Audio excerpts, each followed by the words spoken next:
The Outlaws, right? Yeah, Buffalo. With the Buffalo. Tremendous. They're all beautiful and so well done. It was a thrill to have Jeremy Thompson with us up in the booth yesterday. One of the best things the Premier Lacrosse League does, celebrating the roots of this sport. Dana mentioned the old school, knock them down, drag them out, face-off battle today. Ierlan versus Wierman, two of the best ever at the collegiate level, and TD Ierlan gets the first. Wierman is a rookie out of the University of Maryland, a big reason why they came from behind in that win against Utah down in Charlotte. It was 12 for 14 in the fourth quarter and in overtime, giving O'Neal to them, and they're in a spot where they can plant and rip. He does it with his feet flying. Ierlan won it cleanly but lost it. Piscino comes screaming in from the wing for the ground ball pickup. Omar Dennis throwing gas like he's Joan Durant playing for the Minnesota Twins. 5 shooting. Wierman with the clean face-off win. He can do this. Player just standing in front of the crease waiting for the deflection. He hasn't missed this season. He's 5 for 5 shooting. Wierman with the clean face-off win. He can do this. Did it a bunch in his time at Maryland. Missed the cage. Ferrara's got the backup. Spark plug. I mean, the energy that he plays with and his overall stick skills make him an outlier at the long stick midfield position. Also his stamina, running straight from the interview to the wing on this face-off. Ierlan won it. McElroy saved it, his second of the day. By the way, Piscino said he learned on Ancestry. TD Ierlan wins the face-off cleanly, doesn't take the shot, gets it to Rob Pennell. And his pass looking for Jared Connors, off the mark. Imagine that being your first professional lacrosse goal and around the world. So Nat St. Laurent and the Redwoods lose the challenge, lose the timeout. They still do have another challenge remaining. We got a tie game. Each team with 2 ball. Dennis has one for California. Now Bundy's got one for Denver. They'll feel comfortable if Conlon's guarding him and there's a pick and there's a switch. If someone else has to guard O'Neal, Notre Dame has been good with that in the past on O'Neal. They'll carry that over because of 3 starting defenders with the Redwoods that played at Notre Dame. The history is there. And keep in mind, Ryder Garnsey, playing for the Redwoods, is an assistant coach at Notre Dame. Garnsey with the ball here. I'd like to see him get a little bit more involved leading. Oh, the goal line, he has no angle. So that is awareness in terms of your spacing and your ability to cut at the right time.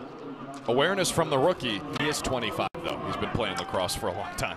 He's got a lot of background in terms of playing indoor lacrosse. Grew up in North Carolina. Oh, we got something here. Here we go. Wow. Oh, helmets off. There could be flags flying. Wierman from Denver, Cohen from California. Cohen's going to do some more time on this one, ripping the helmet off. I like how the rookie, Luke Wierman, isn't backing down. Only his 3rd game as a pro. Still he's showing you, yep, he's showing you, don't mess with me, man. I'm not your average rook. And then we have a hold first. Right, the hold, I got that. That's what I'm going to start with. Foul on the play, Outlaws number 34, 30-second technical hold. The rest of that play is under review. All right, so they get Ryan Tarafinko for a hold. And now Matt Palem's going to go watch some TV. So there's the hold. That's the easy one. So Wierman comes in. Wow, and then Cohen just rocks Tarafinko. Wierman doesn't like it. Those two start scrapping. Here's the hold. That's a good call. And you see Tarafinko just gets jacked. Whoa, that looked like it was high too, and maybe towards the head. Cohen might be doing some serious time. And how about the rookie Wierman defending his new teammate? And then you'll see his helmet get ripped off eventually. So if I was a betting man, Cohen is going to be in the box for a long time. You get a timeshare in the sin bin. Because look at this hit right here. Whoa, that was high. Now is Tarafinko, is he bending over at that point? Is that why it's high? It looked like it could be towards the head and neck area.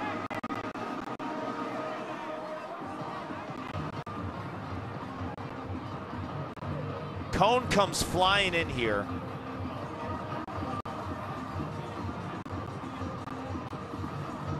Here's the hit again. Take a look at this. So look at Tarafenko. Oh, yeah. You see the shoulder up near the head and neck area. And then after, when he starts scrapping, yeah, that's going to do some time. When he starts scrapping with Wierman after the hit, then he takes Wierman's helmet off.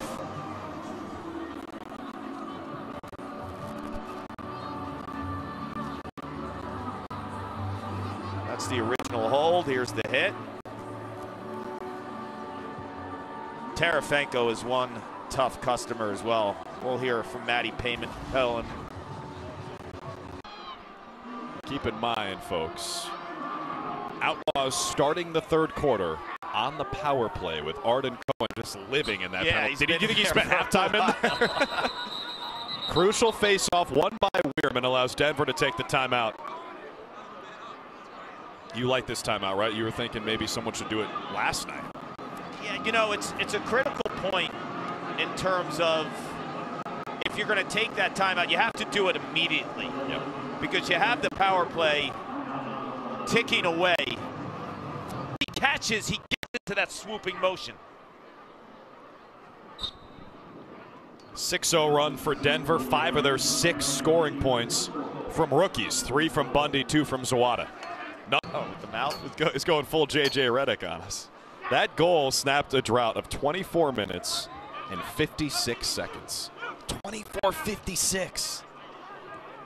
Still just a 2-goal lead for the Outlaws. It's a 1-possession game, especially with the 2-point firepower California's got. We're on the same page, Ryder Garnsey and I, though. He mentioned in terms of getting this offense. Oh, man, Cohen's been in the mix today. It's beautiful offense, though, because if you heard Tim Sudan at half, he told Dana Boyle they're sliding early. So put Graham Bundy Jr. in the spots where the slide's coming from. And he's the last person you want if you're the California Redwoods taking the shot. So it's really with the goalie or not. What I think Kark is so critical about his game is if you watch him off ball, he makes such a mess of things in the paint, in the offense. So he's screening, he's picking, doing what Canadians do best. So you have to account for him. And then when he gets open in the middle, what he's a automatic. I think he has 1 missed shot the entire season. But Chris Gray's been critical on a couple passes now. The last 2 assists have come from Gray, primarily an attackman, playing midfield, getting short sticks, creating early. That scenario. So the goal is, it's a 2-point goal. It's good. We're all tied up here. All right, thank you, Seth. And when you look at all this, Romar Dennis is starting to feel it. Yeah, at the end of all that's kind of the forgotten part. Look at Ierlan. T.D. Ierlan started to feel it. T.D. Ierlan looks like he's playing skee ball out there. One hand lefty.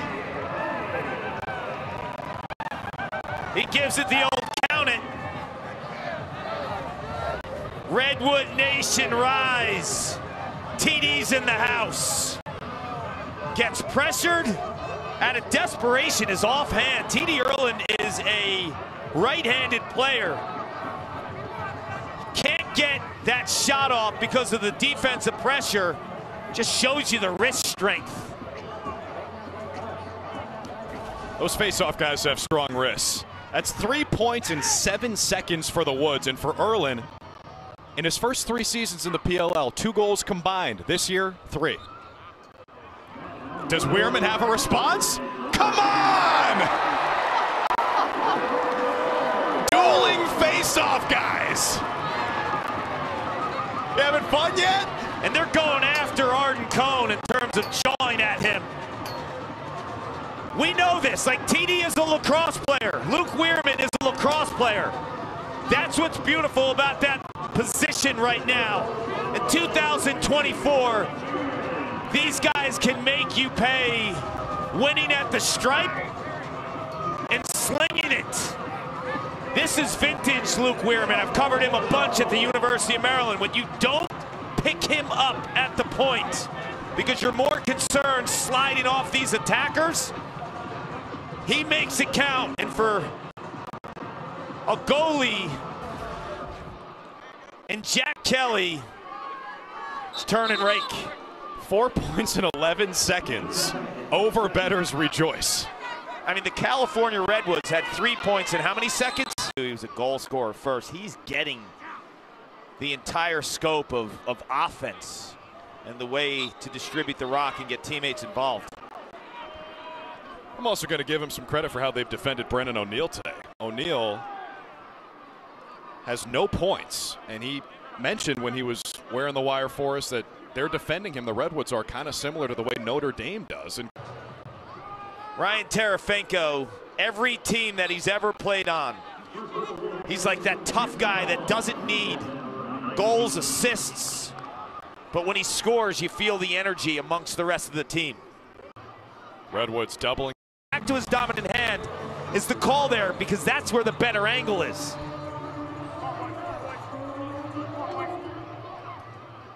Redwoods doubling up the Outlaws at the stripe. Ierlan dominating Wierman. He's got another clean win, sets it up. There's Pennell, who is pointless today. 0 for 6 shooting and no assists. He's never had a scoreless game in the PLL. Out of their huddle, they just got to stay in the hands of the Denver Outlaws and create and push them out and not let Brennan O'Neill get hot. The empty possessions, it all comes back to poor shooting and turnovers.